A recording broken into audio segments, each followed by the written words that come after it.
Even as I write this, there's a strange ache inside me. A kind of pain I can't quite define. One that lingers in every part of me. Was it love? Desire? Or just a grand illusion? My name is Elif, I'm 35 years old.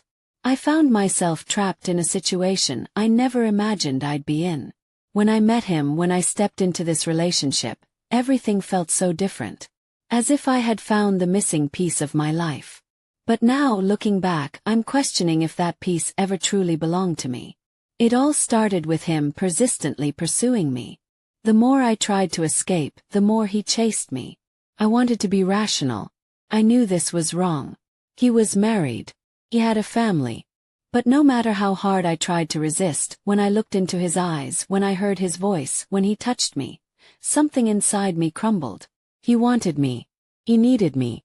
And despite knowing it was wrong, I let myself fall into his pull. The early days, those were the best. The way we laughed together, how he became a completely different man when he was with me, the way he made me feel like the most special woman in the world. Believed I was loved. Felt it.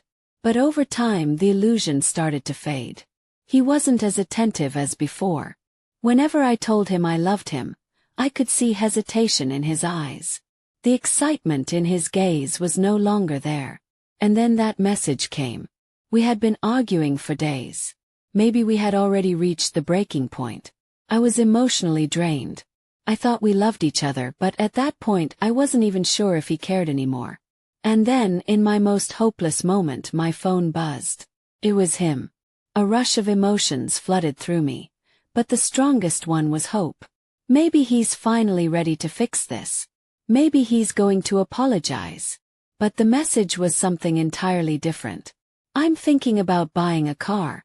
Can you help me? For a moment I thought I had misread it. After everything we'd been through, after all the tears and pain, this is what he wanted to ask me. But my feelings for him clouded my judgment once again. I told myself that at least I could be helpful to him in some way. Since I had worked at a car dealership before, I could give him the best options. I spent days helping him. I found the best price, arranged the paperwork, did everything to make it easier for him. And then the moment of realization hit me. The car wasn't for him. It was for his wife.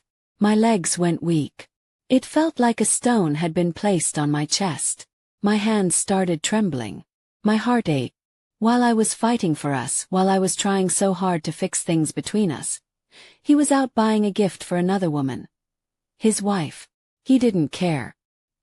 He didn't even stop to consider how much this would hurt me. In that moment something inside me shattered. But still, I couldn't leave. Because by then I was already addicted to him. He was my safe place, even if he was also the one hurting me the most. But this story doesn't end here. Because after that day, everything only got worse.